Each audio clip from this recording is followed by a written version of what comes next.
I thought you went live. No, that was the mic check while we were live. Great. That's awesome. So hi, welcome to the worst podcast ever. I'm Shane. I'm Glory. And we're going to talk about music today. Talk about music news first, because there was a lot that just happened today. Motion City soundtrack tour. Oh, yeah. I was off of Twitter today. Motion City soundtrack tour. I'll see you guys in New Jersey in 2022. The Park single and greatest hits in less than 2 weeks. I just spilled energy drink all over me. I'm sorry. Give me a second. So you're not gonna talk while I'm calling. I still had my headphones on, and I was like, "Oh, okay." I wasn't gonna talk at all. That's just a fat edit at the end. But the Water Parks single and greatest hits in less than 2 weeks. The AJR and Weezer collab. I don't know, man. I'm really excited for that. I'm not. No, you're not. I think it's gonna be really good. It comes out the same day as greatest hits, or not greatest hits, the new Water Park single, and I think I'm gonna listen to the Weezer single first. Yeah, because you can trust Water Parks will be good. Weezer. No, I can trust that Weezer's gonna be good. It's gonna be banging. With AJR, they're gonna take the song and just make it sound like you're listening to the entire record. Yeah, at once. It's gonna be so good. I can't wait. This is a perfect segue into our first topic of tonight. Weezer dropped an album. That was so bland. Well, that's about as bland. It's the perfect segue for about as good as this record was. No, how you delivered it. Yeah, I know. That's how the record felt. Weezer dropped an album, Van Weezer. And I think the worst part about this album is not even the fact that it sucked. It's the fact that we waited almost 2 years to hear this. Yeah. 2 fucking years, man. 2 years. Okay, see, I want to be honest with you. Okay. I don't get why people are ripping on it so hard, because it wasn't that bad. It was just kind of like, that's how I felt. It was just like, it wasn't bad. It had some good songs, except that one more hit song. Well, I don't know what that was about, but like everything else was okay. I mean, it wasn't horrible. It's not the worst thing that they've put out ever. Not their best thing from this year. Okay Human is miles better, and our Twitter poll that we put out concludes Everybody that. agrees. But it was just like the bad songs outweighed the good songs, not even in number, but just in how awful they were. It could just be a 5-second song. If it's horrible, takes the whole album. It was just like some of them were lyrically awful. One More Hit in particular. One More Hit, and some of them were just so boring instrumentally or so repetitive that it was just not worth listening to. Okay Human was definitely more solid. Yeah, Human was definitely better. I want to talk about the fact that Weezer is the most inconsistent popular band I've ever stumbled across. I don't know what they're doing. I don't know how they can get away with putting out trash and then a mediocre album and then one great album every 5 years and still get away with being as big as they are. Yeah. It's interesting, because usually artists have horrible streaks of bad albums where, Fall Out Boy, they had their post-hiatus streak. I know, which I'm saying Panic at the Disco started to seep into it, because you got Death of a Bachelor, which is good, but it was definitely a tick down from their other stuff. So they're going into their bad streak, but it's like Weezer's kind of just like a random pattern. Well, 21 Pilots is entering into their streak. Weezer's problem is they just go in spurts of pumping out albums. Exactly, and it's they pump out 5 records in 3 years, and 4 of those are awful, and one of those is amazing, and somehow manages to outweigh the 4 awful records they put out. And I really wish that other bands could just put out content like that and get away with making just garbage. Yeah, because we all want that. We all want more garbage music. Give us more garbage. Give us more garbage. I stumbled across a thread today that someone was listening to the Blue album for the first time because they're seeing Weezer at Hella Mega. And I I couldn't make it through that album. I'm sorry, I can't. I don't like Weezer. I feel the same way because it's going to be me a week before Hella Mega cramming in all 30 Weezer albums, knowing they're going to play the same 10 songs as always. I just think that each band on Hella Mega should play their best record so that Weezer can go sit in the stands for it.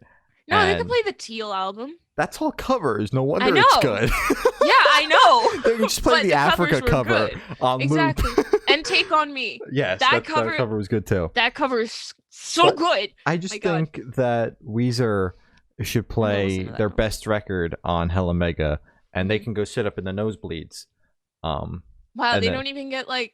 So Fall Out Boy can play like any of their pre-hiatus records, and Green Day can play American Idiot. Okay, Save Rock and Roll. I listened to it. It's actually pretty good. Nothing. It's pretty good. Save Rock and Roll is the best post-hiatus record, but nothing tops anything from pre-hiatus. Was American Beauty, American Psycho post-hiatus? Okay, that one's good too. Okay, Glory. It's good. Like they have a lot of. Okay. I'm not fighting this today. This isn't my battles today. I can't do this. Dodie released a new album, Build a Problem, which included 20 something odd songs. It was a very long album because it had a lot of demos, which was something that caught my eye and made me a little scared. Well, I'm like, what is it with, like, I know everybody's been bored as shit and we've all had nothing but time. So like a 20 song album is like, gonna be the norm at this point. Yeah. But like, was the demos because she pushed the album back like 3 times, so she just felt bad, so she just threw every song that didn't make the record on the record? Like, was that the purpose behind that? I think it was just like because she released. I honestly, I don't know what she was thinking. I thought it was cool. Yeah, because that was it. It wasn't demos that were songs that were already on the record. It was demos that weren't on the album, which I thought was cool. Yeah. I mean, in terms of the album itself, I think we've pretty much established this isn't my genre in the slightest. No. But I appreciate that she made an album in this genre that I can listen to without hating myself because it flowed so well. It did. It really did. My only gripe with Dodie's like entire discography and everything that I've heard is that her vocals hide behind the instruments. So it's like, I know like in that kind of music, you're like, you're supposed to turn it up really loud and then like cry your eyes out to it. Yep. But like when I'm in my car just trying to listen to this fucking playlist and get it done before 7 o'clock, the road's loud as shit. I got my stereo cranked up like halfway. I'm like, Dodie, what the fuck are you saying? Can you say that a little bit louder? Yeah. She's like mumbling into the mic. And the other thing is that I really, outside of like some orchestral elements and stuff, I really didn't notice any difference between the demos and the main songs. Yeah, that's the thing. Her demos are, okay. So the orchestra is basically what separates it, as you said. So that's basically like, I enjoyed it because then it's just kind of like a break from the big orchestra to just kind of her in probably her bedroom or something, just doing demos and stuff. Except just jamming out, jamming out some tunes with her ukulele and guitar, But yeah, I thought it was fine. Just the it was a bit scary because it was like, oh, just added 22 songs to the playlist and an extra hour and however many minutes. The 1975 record was 22 songs as well and was an hour and 20 minutes and that the worst hour and 20 minutes of my life. Yeah. So that did not, some bands and artists can pull it off, some cannot. Dodie can pull it off. Yeah. I think what she might be doing with the demos, because she put When on this album, which completely surprised me because she had a song that was leading into When, and it kind of had the first couple piano chords. I got an ad right as I heard that, and I was like, When is on that album? Because I didn't look at the track list. I was just trying to go in blind. So I recognized it because she has the live version. She's had it on, I think it was like her first EP that she released, first or second, I'm not sure. I was so surprised because I was like, I thought she was just gonna just have the live version on and that was it, and it was just like, okay, I'm not gonna put like an actual studio version, and she did. So I think what she might be doing with these demos is that she's kind of like a little bookmark, just like, do you like this song? If you do, I might put it out on an EP next or whatever, just kind of like a little tester, Yeah. All right. I mean, like, I'm not a big Dodie stan, so I just saw 22 songs, and then I saw demos, so it's like, oh my god, I can skip half the album. And then I looked at the track list and compared it to the demo, so I was like, wait, fuck, I can't. Yeah. And then I was upset. But I was glad that not just the main album flowed well, but also that the demos were listenable, and not like I was trying to listen to the B-sides of the Black Parade. So that's the only comparison I have on demos. Those demos were so bad it scared me away from listening to all other demos that are put on major releases. Really? For the most part, I just skipped them. Didn't the Black Parade demos have Emily? Was that the ugh, horrible? I hate it so. A taint on their beautiful discography. Like, I hate it. I hate it so much. Boyfriends released a new album, a discography of mediocre punk rock, 2009 to 2012. So this is obviously just a collection of everything that they've put out. Now this is the first time I've even heard of Boyfriends, let alone listen to them. I thought that this was pretty good. I thought it was funny that they were able to make a compilation record of everything they've ever put out and make it still flow well. Make it still sound good. Because I didn't know it was that. I just thought it was like a pretty big album. And I was like, this actually kind of bangs. You know, it wasn't like jumping from one sound, like a completely polar opposite sound, to a acoustic session, or like Dodie to Van Weezer. It was just like, it sounded good. It was nice. Guess who just liked our tweet? Travis fucking Barker. The real Travis Barker just liked our tweet. Cool. What's up, Travis? Hey, Travi. Trying to fucking keep my cool over here. Anyways, the Boyfriends album was really good. Especially, like, it wasn't a greatest hits album per se because it was everything that they put out. Thought you were talking about Water Park. No, sorry. no, it wasn't a Parksy.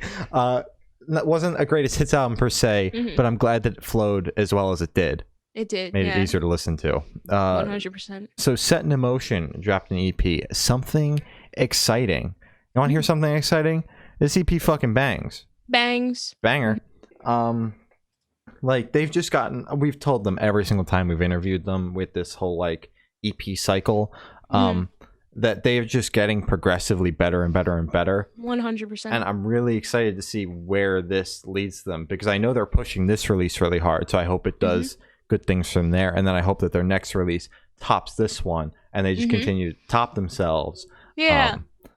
And then blow up and become this massive thing, because Hunter has the frontman energy that a big pop punk band needs. Yeah, like, I see it. It's just a matter of time. He's got the charisma that you need to be a big pop punk star. Yeah. Don't let that get to your head, Hunter. Yeah, Hunter, don't take that with a grain of salt, Hunter.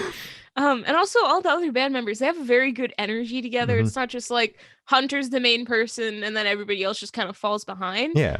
It's just like everybody has that energy and that vibe. Like, oh shoot, I'm watching this band start from the bottom, and they all have that vibe that they're actually gonna like make it. Yeah. So that's cool. So true. That's cool. I always like seeing that. Again in May, dropped a new EP. It Feels Like Home. Banger. Also, Hunter was in chat, so he heard me say, "Don't." No. Don't let that get to your head. You weren't supposed to hear that. You weren't supposed to hear that. You weren't supposed to hear me being nice. Go away. But this Again in May EP was really, really fucking good. I'm not one to pick out favorite songs, but I believe it was either Empty Room or Closing Color. It was one of those, or Losing Color. Sorry, one of those two songs like had me like pull up my Spotify. Like, what the fuck is this? Like, why is this so good? Yeah. Now, it's really upsetting and kind of pathetic that I can't remember which of those two songs it was. It was, I mean, you could just say both of them were It was bangers, one of them, but the entire EP was a banger. It was just one of those songs in particular that had me like, oh my god, this is really fucking good. I'm very happy you enjoy. I haven't seen Shane this excited about an EP that wasn't like Parks or Slipknot or whatever. Like, you picked out a favorite song and everything. Oh, listen, I was in the zone. I was finally out of the brain fog my EP test put me in. Dude, what's that like? I mean, I didn't take an EP fucking test. Garbage. I've just been in a brain fog. Dude, well, I bet you did great, man. No, I didn't. Oh, okay. Lovejoy put out a new EP. Are you all right? With a question mark? No, I'm not. No, it's a horrible question. It is. I thought the EP was pretty good.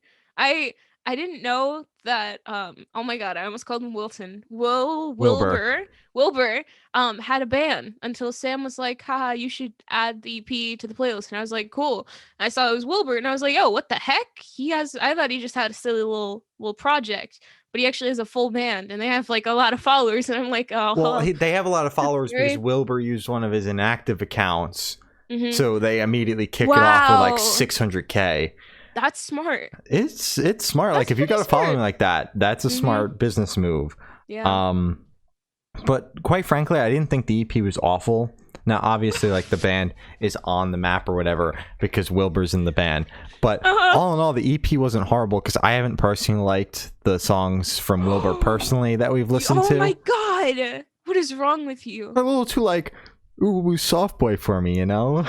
But that's what's good about them, man. That's what I don't like about music. You gotta appreciate the uwu soft boy. But I enjoyed this EP. It had like a little bit more of an upbeat vibe, not like that typical uwu shit that Wilbur typically associates himself with. So I thought all in all this EP was pretty good. They're gonna take off and then they won't even have to get signed. They've already taken off. They're gonna have more monthly listeners than most signed bands in like a couple days.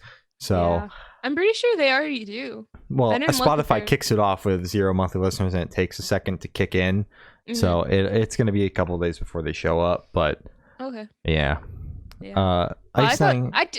What? Oh, sorry. Say my piece. You didn't say anything about the Again in May EP, so I just thought we were going to move on. Oh, no. I didn't want to say something about that.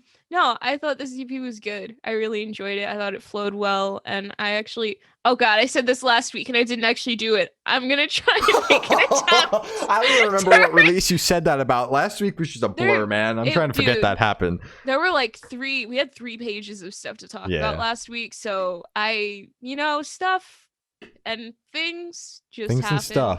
Things and stuff. No, but this EP was really good. As you said, it didn't really fit Wilbur's original sound that we've already been introduced to. But I did appreciate the switch. So I was very happy because when Sam was like, yeah, it's Wilbur's project, I was like, oh, it's just going to be more Wilbur stuff. But it was actually just like Wilbur mixed in with like a completely different tone. Yeah. So I really appreciated that. That was good. So there you go. You can go now. I'm still thinking about Travis Barker liking our tweet. That's all. Ice Nine Kills dropped a cover of Jason's Mom. Well, it's Stacy's mom, but they made it horror themed. It's hilarious. Oh, that's cool. I think could not sound less enthused. It's cool, man. I mean, the cover was good. My favorite thing about Ice Nine Kills is that they didn't just do a cover of Stacy's mom. They not only just replaced the name Stacy with Jason, but they also switched up some of the lyrics. So at least they literally don't half-ass anything, which I love about them. But it's also been 3 years, so just put the album out already. It's been a minute. Hurry up.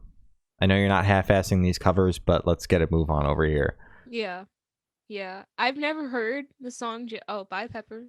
Okay. I've never heard the song Stacy's Mom. How have you not heard that song? I've never heard it. So this was my introduction. Wow. I knew that it existed, and I've heard, I think, like the Stacy's Mom's Got It Going On. I've heard that part, obviously. I've never heard the full song. So this was my introduction to whoever made it. I was like, oh, this isn't horrible. It's kind of weird, but it's not bad. And I thought it fit. It was well done. Very well done. It wasn't just them. I don't know what would be singing bad. Stacy's mom.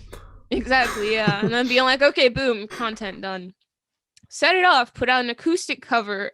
Oh, Jesus Christ. An acoustic version of their song, Killer in the Mirror. We were talking about this last week. Not the acoustic version, but this song. And I told you it sounded like Patrick Stump. He didn't sound like Patrick Stump in this one. Yeah, and I also haven't listened to Midnight since we had that conversation. Yeah. So, they've got a deluxe edition coming out on June 4th, which is just going to be the After Midnight singles on top of 3 acoustic songs.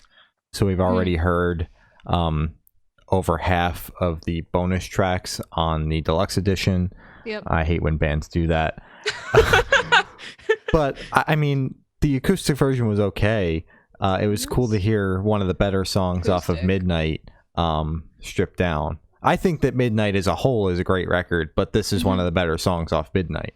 Wow, I never would have thought like you saying a single would have been one of the better songs off of a song. I've never heard the album, so yeah, I've only heard "Killer in the Mirror" because Rand was like, "Listen to this," and I was like, "Okay." You should listen to the entire record. And I literally told me this last week, and I was like, sure.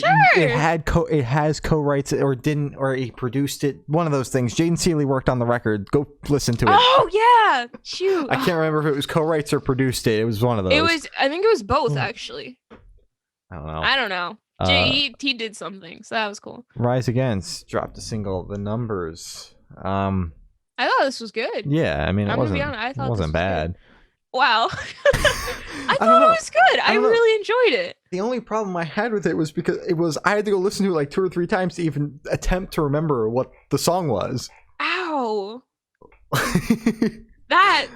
That's pain. I did have to re-listen to it because I forgot. But I wasn't gonna say that. It took like 2 or 3 listens to be like, oh wait, no, that's what happens in this song. Oh, so that I don't just sit here like, yeah, that song that came out. Man, I don't know. I just remember listening to it a second time and being like, oh yeah, this was okay. So yeah, that's the impression. All right. Willow Smith and Travis Barker. Our bestie. Shut up. Put out a new single, Transparent Soul.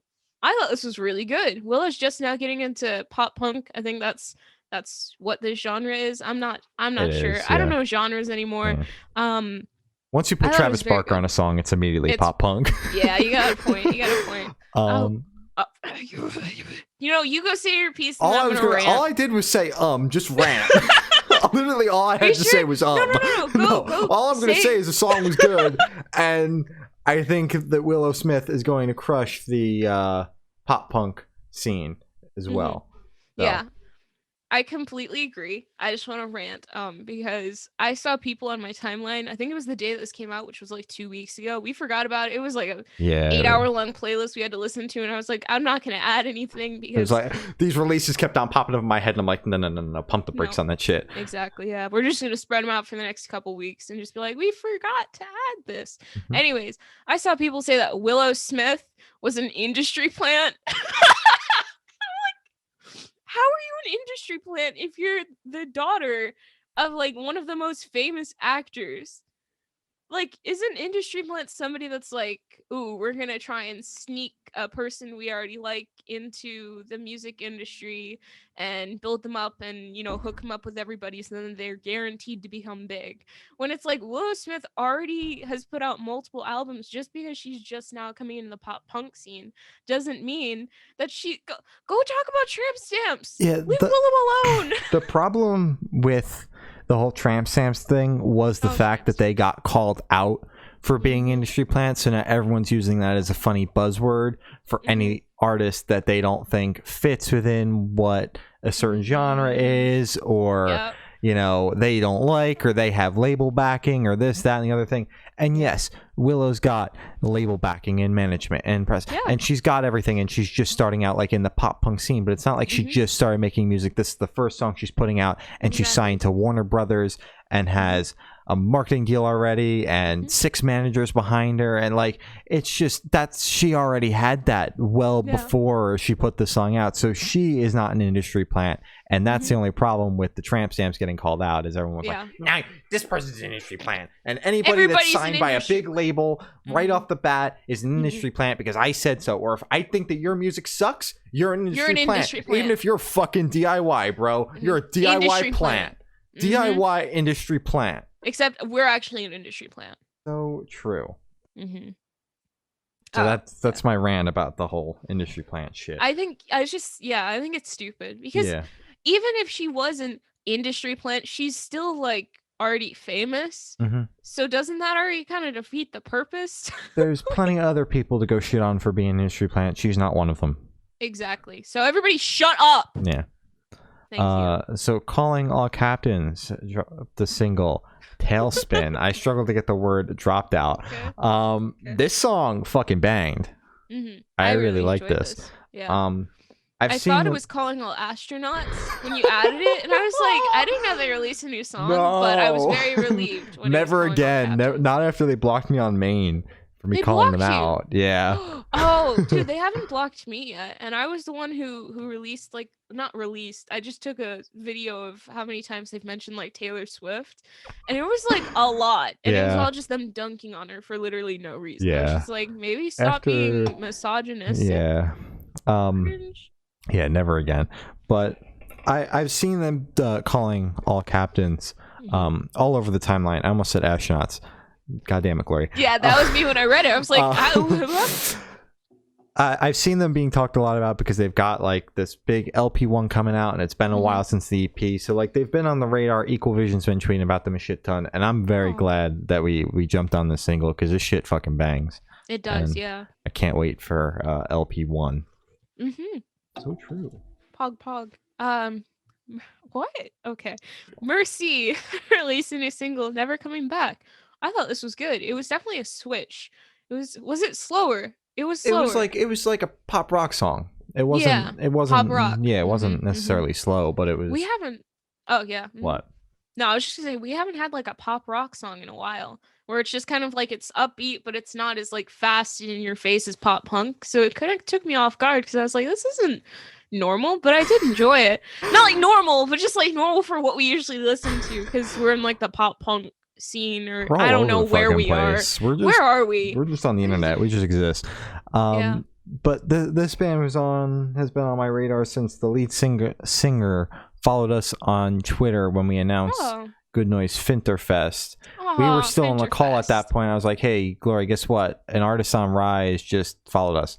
I remember that, and I was like, yo, and you were very excited. Well, I was all over the place. Like, it was 13 seconds ago, I was screaming about that, and the next second I'm screaming that Shane Toll probably saw our fucking poster. Like, I was all over the place. Yeah, I guarantee you he did. I guarantee he did. Oh, of course. And he didn't even retweet it. Yeah, bullshit. But yeah, I like the song as well. It was upbeat and fun and funky and ooh yeah. Ooh. Sorry Ghost dropped a single Like a Thief, and these guys do not miss at all, not once, and never in a million years have they missed. They cannot miss. It's impossible. So true, bestie. I liked this song a lot, actually, because it sounded a lot different than their normal stuff. So, which isn't a bad thing, because I really liked their album. I looped it for like a month, like after we met them, because it was that good. And I started painting it, and then I gave like the album cover, and then I gave up. Because I literally had no time, and I just had like an orange canvas with like half a plate on my you should share with them. I'm sure they'll retweet it. I don't know where I might have painted over it and done like it disappeared like shoot. It's gonna pop up in like 6 months like your manifestation journal did. Dude, I found it. It's on my side table again. As it should be. But anyways, this song was really good. I'm very excited because I think this is leading up to something bigger. I asked them about it a while back, and they're like eyes emoji or something. I forget. It was like right before Finterfest. It was all blur. Yeah, I'm very, very happy with this. It was good. Banger, guys. Good job. Okay. Oh.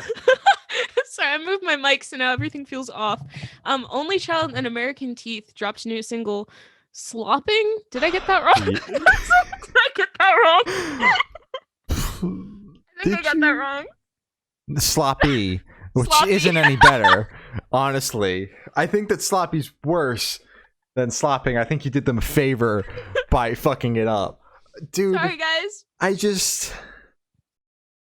Man, like American Teeth has put out some bangers and has done some banging collabs as well. But this, man, I don't know about this one. You didn't like this one? It's not even that it was bad. It's just I can't get past the title Sloppy. I can't get past the title. Yeah. It caught me off guard because I was like, is this the American Teeth who just dropped a song called Slop? I mean, like, it was just he's having fun with it, collabing with some friends. Like, exactly. It's not the worst thing I've heard. It's just like I can't get past that title. No, yeah. I thought the song was good. I actually liked the combination of kind of just the electro plus kind of like screamy type stuff. It wasn't like metal scream, but it was just kind of like raising voice scream, which I love. I love when people do that. Please continue doing that. So I've never heard the two kind of mix for like an entire song. There's kind of like a segment. So I really enjoyed that it was very consistent throughout the entire song. Yeah. Yeah. Before we move on to the next one, this awful song title reminded me that Weezer managed to put out one of the worst songs this year. I completely forgot. I had this point in my head for like days and forgot to bring it up when we were talking about Weezer. Weezer's song One More Hit is up there. We're not talking about that one. Is up there with Porn Star by Mod Sun is one of the worst songs this year. That and Are they tied? Which one is no, we got a top 3 going here, Glory. Porn Star's at number 1. The Weezer song's at number 2, and that sex song by we don't have sex anymore by The Offspring. The Offspring. That's God, number that's 3. so bad. And then number 4 is like, wasn't there another Weezer song that's garbage on the record? Oh, the other one that was named something weird that we trashed on. I Need Some of That. That's number 4. That was so bad. That is so bad. And that is your. What's number 5, man? I don't even know what's number 5. Let's see. I don't know. I was like, can we come up with a top 5? But we got top 3 plus 1. Kawaii Cowboys by Attack Attack. No. Yes, that's my number 5. It's not bad. It's just why.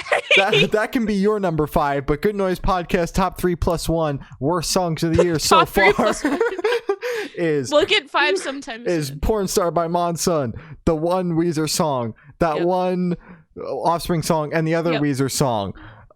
Stay tuned. You can fill in whichever Weezer song you want it to be. It'll probably fit either way. Stay tuned for the rest of the year when we find out what number 5 was. Ooh. It's going to be a wild ride. Anyways, August Burns Red dropped a single.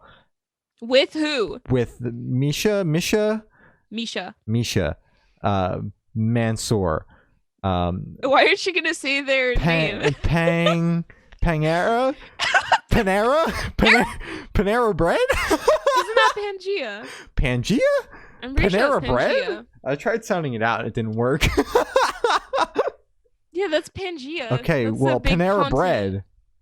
They dropped a single called Panera Bread, and this is another song. Not sponsored. No, this is another song off their re-recording of, I think it's the album Leveler, for 10 years. They've been bored as shit just pumping out content like literally every month, like a new record every fucking month. I'm like, goddamn, guys, slow down. This is one of my favorite August Burns Red songs so far. Wow. This shit was heavy, didn't drag on, was quick to the point, and was fucking good. The feature was good. It was like very, very good. I liked it. Okay, I have to agree. I haven't listened to enough August Burns Red to be like, oh, this one's so good. This one's a banger. It's whatever. I thought it was just good. You know, this is probably the second August Burns Red song that I can remember, at least, because the album a year ago was a blur. Oh God, that was a year ago. Wow. April of last year. Man, well, this song was good. I did enjoy it. It wasn't too heavy. It was still palatable for me. So, good job, guys. It was great. Good job, guys. Violet Night and Kulik dropped a new single. This is our last topic. Crash and Burn. I thought this was a banger. Kulik doesn't drop like this type of heavy stuff, right? Yeah, that's the thing is like I never thought in a million years I would see Kulik on a heavier song. Which I think we need more of. We do. This song was so fucking good. Violet 9 was banging. Kulik banging. This was like a match made in heaven. Kulik either needs to make more heavy stuff or collab with more heavy artists, or just join the band. Just join the band. Like this was so good front to back, especially after the last Kulik thing we talked about was it was acoustic. The Coffee House EP. So yeah.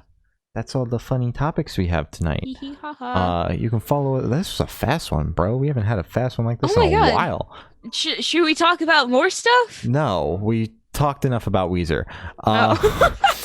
So our Twitter is good_noise_cast. No, they haven't. We got Parks next week and the week after that, though. I can't wait. So we got a Twitter, it's good_noise_cast. We got an Instagram, it's Good Noise Podcast. We got a Facebook, it's Good Noise Pod. We got a YouTube, and it's funny over there. It's Good Noise Podcast. It's funny over there. We got a Twitch, it's Good Noise Podcast. Follow or sub. Subbing means money. That would be great. We're poor. Help us out. please. Yeah, every streaming platform ever is Good Noise Podcast. And I got a Patreon. It's Good Noise Podcast. And as same plug as the Twitch, you can give us money over there. We're poor. We could really use some money. We could. So please, it's pay what you want. Starts at $1.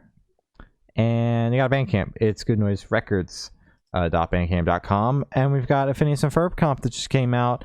And both of the creators of Phineas and Ferb approve they of love it. which means you have to listen to it. It is our most streamed thing on Bandcamp by like a lot. What's it at right now? It's at 2.5k track plays, just about to break 2.6k. So go download it or some shit.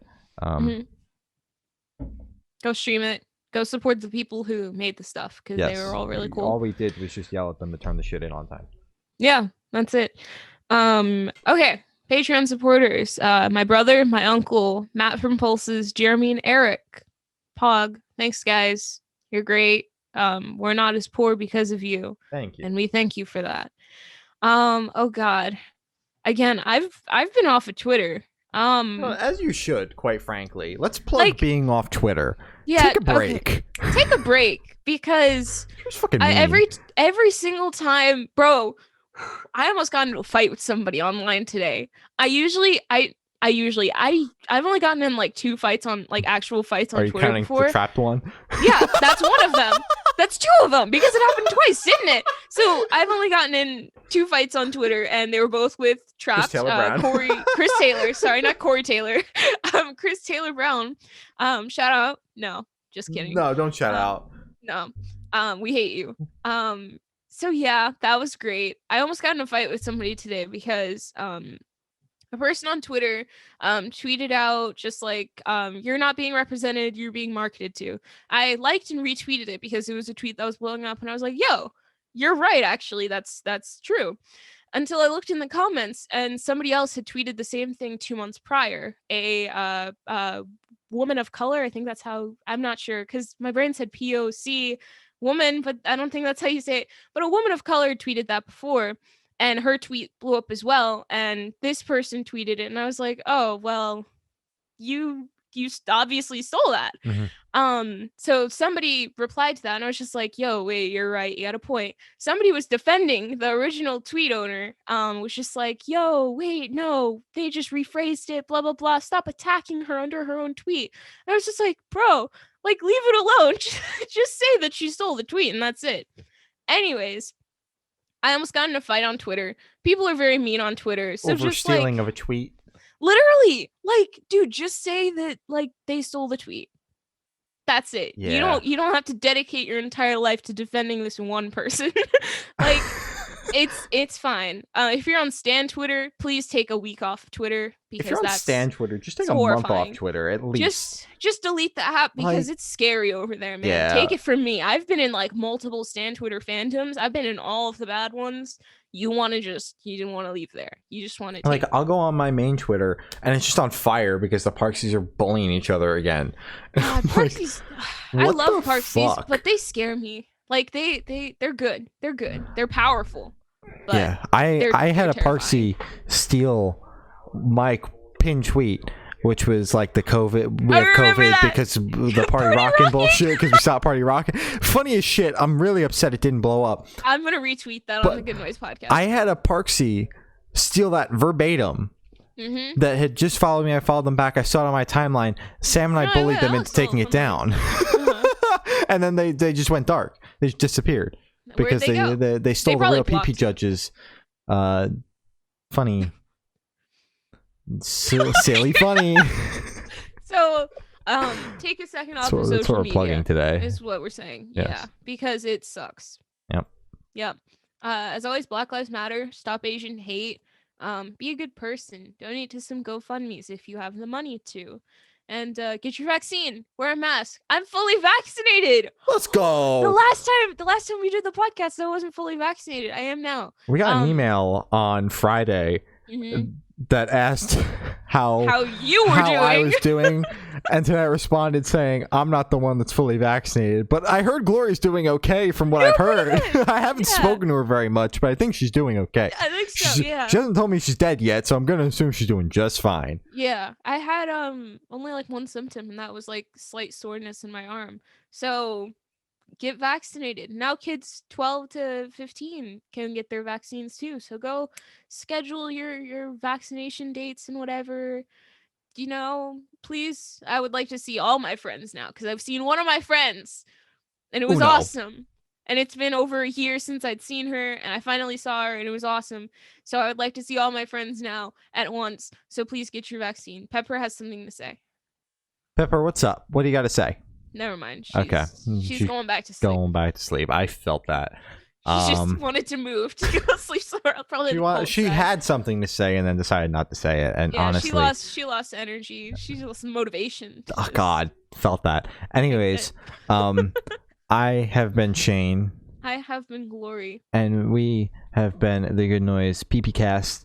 We'll see you guys next week. Our bestie. Yeah, Travis Barker is our bestie. And next week, we're going to talk about more Weezer and more water parks. And we'll be joined by our bestie, Travis Barker. Travis Barker's going to be here because he's going to talk about his newest feature that he's done.